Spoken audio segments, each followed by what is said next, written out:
પોરબંદરના માધવપુર ઘેડ મેળો આ વર્ષે 6 થી 10 એપ્રિલ 2025 દરમિયાન યોજાયો છે. આ મેળો ભારતના ઉત્તર પૂર્વ દેશો અને ગુજરાતની સમૃદ્ધ સંસ્કૃતિનો સમન્વયનું પ્રતીક છે. મેળાના અંતિમ દિવસે દ્વારકામાં એક વિશેષ આયોજન થશે. સર્કિટ હાઉસ પાછળના મેદાનમાં ભવ્ય મલ્ટીમીડિયા શો સહિત કાર્યક્રમમાં ઉત્તર પૂર્વના કલાકારોની સાંસ્કૃતિક પ્રસ્તુતિ આકર્ષણનું કેન્દ્ર છે. માધવપુર ઘેડના મેળાનો આજે અંતિમ દિવસ છે, ત્યારે મહેર સમાજે રૂકમણજીના મામા બનીને મામેરું કર્યું છે. આ કુતિયાણાના ધારાસભ્ય કાંધેલ જાડેજા પણ મામેરામાં જોડાયા છે. માધવરાયજી મંદિરે મામરિયાનું ભવ્ય સ્વાગત કરાયું હતું. આ કાર્યક્રમનું ખાસ આકર્ષણ ભગવાન શ્રી કૃષ્ણ અને રૂકમણજીનો સત્કાર સમારોહ રહેશે. પૌરાણિક તથા અનુસાર ભગવાન શ્રી કૃષ્ણની રૂકમણજીની સાથે લગ્ન કરી બારાત સાથે દ્વારકા પધાર્યા હતા. આ ઐતિહાસિક ઘટનાને ફરી જીવંત કરવામાં આવશે. સમગ્ર કાર્યક્રમની તૈયારીઓ પૂરજોશમાં ચાલી રહી છે અને માધવજીના લગ્નની તૈયારીઓ ચાલી રહી છે. હમણાં જ ભગવાન પધારશે.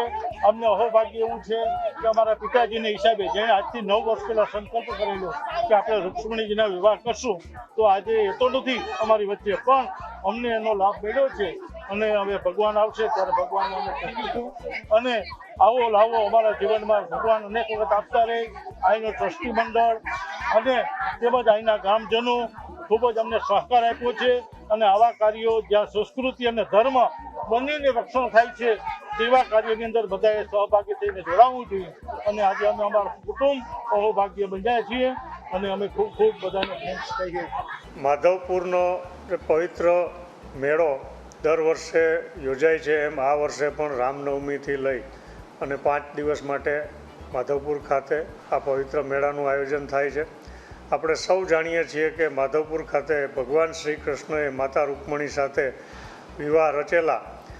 આ પરંપરાગત મેળામાં લોકો ખૂબ મોટી સંખ્યામાં ઉત્સાહભેર અને ભાવપૂર્વક ભાગ લે છે. ત્યારે પોલીસ વિભાગ દ્વારા પણ પરંપરાગત રીતે દર વર્ષની જેમ જ્યારે ભગવાનનું ફુલેકું નીકળે છે ત્યારે એક સન્માનના ભાગરૂપે ગાર્ડ ઓફ ઓનર આપવામાં આવે છે. અને એ આ વર્ષે પણ અમે એનું પણ આયોજન કરેલું છે. અને ભગવાનના ફુલેકાની જ્યારે વરણાગી નીકળશે ત્યારે પોલીસ વિભાગ દ્વારા મંદિર ખાતે ગાર્ડ ઓફ ઓનર પણ આપવામાં આવનાર છે. મારું પણ એવી રીતે છે કે જેવી રીતે બેનને આપણે ભણાવતા હોય ને કેવી ખુશી મહેસૂસ કરીએ એવી ખુશી મહેસૂસ કરીએ. સામાન્ય લગ્ન હોય તેમાં ધૂમધામ બહુ હોય, પણ એમાં તું છે ને ભક્તિ અને ભાવની કમી હોય.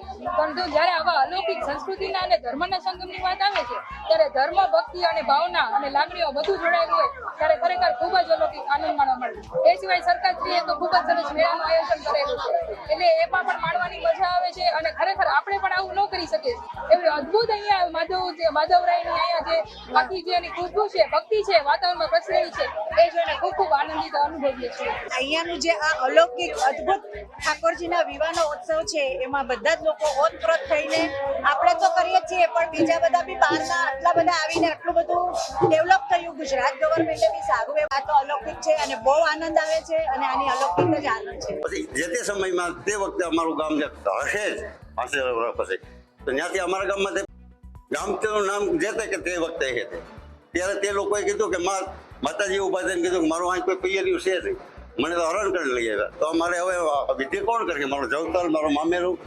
તો અમારા કડક ગામના જે વડીલો હતા ઊભા થયા, માને કીધું કે અમે પણ ક્ષત્રિય છીએ અને આપ પણ ક્ષત્રિય છો, જો આ અનુમતિ આપો તો મામેરું ને જવતલ અમે હોમશું. અને આવી રીતના મામેરું અને જવતલ હોમ્યા. અને મામેરામાં માતાજીએ કીધું કે માતાજી મામેરામાં અમે શું લઈ આવીએ? ત્યારે માતાજીએ ઉચ્ચ આનંદથી કીધું કે ભાઈ તમારું કંઈ નથી જતું, તમે આવો ને જ્યારે કડકથી ત્યારે અબીલ અને ગલાલની છોડો ઉઠતી આવી છે. ખરેખર હું તો કહું આવા નેતાઓને પણ માધવરાય ભગવાન સદાય શક્તિ આપે ને ઉત્તરોત્તર પ્રગતિ આપે કે આપણી સંસ્કૃતિ જે ડબરાયેલી હતી એને વિશ્વની અંદર પ્રસિદ્ધ કરવાનો જસ આ લોકોને ફાળે જાય, એની ઉપર માધવરાયની સદાય કૃપા રહે. આજે માધવપુર ઘેડના મેળાના અંતિમ દિવસે પોરબંદર જિલ્લાના કડછ ગામના લોક મામેરિયા બન્યા હતા. મહેર સમાજે શણગારેલા ઊંટ અને ઘોડા સાથે ડીજેના તાલ વાજતે ગાજતે પરંપરાગત રીતે રૂકમણીજીના મામા તરીકે મામેરું લઈને આવ્યા. અને કુતિયાણાના ધારાસભ્ય કાંધલ જાડેજા પણ મામેરામાં જોડાયા હતા. આ કાર્યક્રમના પોલીસ વિભાગ દ્વારા દર વર્ષની જેમ પરંપરાગત રીતે ભગવાનના ફુલેકાના દિવસે ગાર્ડ ઓફ ઓનર અપાય છે, જેને આ વર્ષે પણ જાળવી રાખી સન્માન અપાશે. કૌશિક પટેલનો report, Hind TV news, Surat.